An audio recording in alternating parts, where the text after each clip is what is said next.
What's up, and welcome to another Decorum Arms educational video where I get to show off some of my toys. I mean, why not? It's my YouTube channel, right? Anyway, today we're going to be talking about my 308 battle rifle. For starters, I just want to say that while this magazine looks stupid cool in this rifle, it is absolute garbage. Thank you, A.R. Stoner.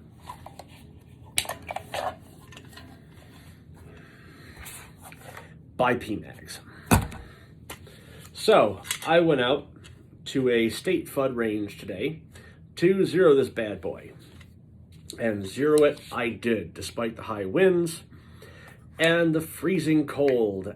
Ambient temperature was in the low 20s. Real feel was about 15 degrees when I got back to the house. So you may notice that I've left the irons on there, even though I don't have what you would consider a quick detach scope mount. So we're going to be talking about this rifle, the optic that's on it, why I'm probably going to end up replacing it, although this was donated to the channel by somebody who bought it with their own damn money. And we'll get into who makes it and kind of the pros and cons and why I probably need to do a little bit more field work with this optic before I make a final decision. So this is my 308. I have a 16-inch 1 in 10 twist barrel with a mid-length gas system. It's melanited both inside and out. It's made by Diamondback Firearms. I do have an ASR mount, the muzzle device, up there for my silencer co. It's an Aero Precision handguard, Aero Precision upper, Quinton Defense lower, and some Magpul parts. It's also an Aero Precision bolt carrier group. Show you that there. And an Aero Precision mil-spec trigger. I did install this very nice Seekins Precision 60-degree throw safety lever. I really do like the 60 and the 45-degree throws better than I like that 90-degree. And of course, my famous artwork on the back end here with a slightly more robust recoil pad because this is a battle rifle and I'm going full send. The optic I've got on here right now, this is a Swamp Fox Arrowhead 1 to 10 power LPVO with a mil dot reticle. And first reaction to this reticle was that it was atrocious. The glass, though, really nice glass, really clear. Once I actually read their manual on the reticle, I suddenly liked it a lot better. Though the AR-BDC-3 on the Vortex Strike Eagle is still probably my favorite. One of the nice features about this model of LPVO is that they offer all of their reticle options with both red and green illumination. You can get a 1 to 6, a 1 to 8, or a 1 to 10.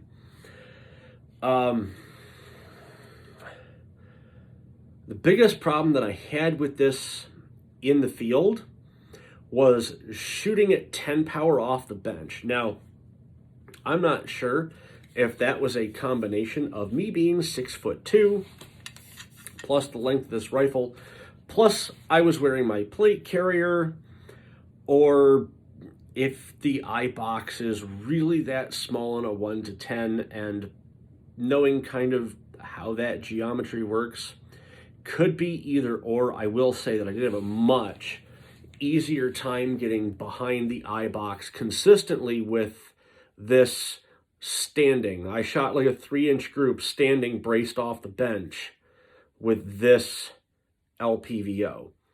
Again, the glass quality is really good at this price point. I think I saw them listed on Amazon for $479 roundabouts. So for a sub $500 LPVO. This glass is fantastic. The controls are super easy to use. And on the illumination dial on this side, it has off positions between each of the brightness settings. So you can find a setting you like and then just kick it to the next position and be off, so that you only have to ever turn it one click to get your illumination and one click to get it back off. I like that. Again, I also like that they offer green illumination and not just the red. With my eyes, I pick up the green illumination a lot better than I pick up the red illumination. So, I did not merely zero this rifle today. I took some different ammunition into the field with me, well, to the range, to see how it would do. And I gotta tell you, I'm really surprised with the results. So, I'm gonna show you what I took. I took some PMC bronze, 147 grain, 308 Winchester full metal jacket, some Red Army Standard, 150 grain, 308 steel case. I was not expecting much. From this, I was expecting the PMC to do okay. Folks, that is not what happened.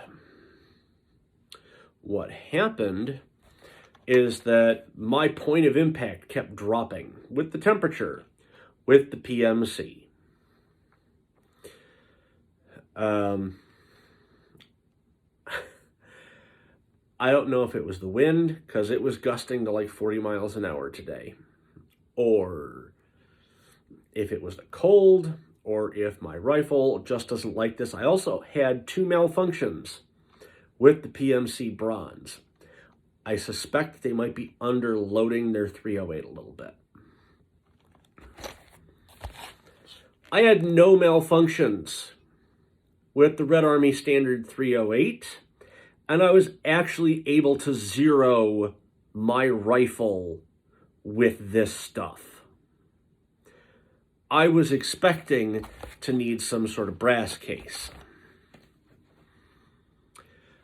I need to do a little bit more research on the math, but I suspect the reason why the Russians, aka Soviets, use steel case ammunition is because it doesn't contract as much in the cold. So you get a more consistent obturation, which is the term for the expansion and sealing of the case in the chamber when the round is being discharged. You get a more consistent obturation in the cold with this steel case ammo than you do with at least PMC bronze, which I'm not going to sit here and try to pretend that this is some great, cheap, match grade 308. It's not. So, my next experiment with this will be some Norma Tactical. That's what this is right here. I found some at a decent price online, so I think I'm going to try it out. Get a couple hundred rounds of the Norma Tactical, 150 grain, and see what kind of results we get out of that in the cold. Who knows? But I'm absolutely shocked that standing braced off the bench, I was able to shoot a smaller than 3-inch group with this Red Army Standard steel case. $8 a box, folks. Ammunition versus $18 a box. PMC bronze. I don't know what to tell you. Like, those are the results we got. And I do have an adjustable gas block on this rifle, on my 308. It's a Strike Industries collar adjustable gas block. And I did check to make sure that I was running it wide open, and I was. And I still got 2 failures to feed. I short stroked the PMC bronze 2 times. But my Red Army standard was even holding the bolt open when I was done. So I guess for winter 308 shooting, it's going to be Red Army standard for me from here on out. I've been the Decorum Bot. Aloha, and be excellent to each other.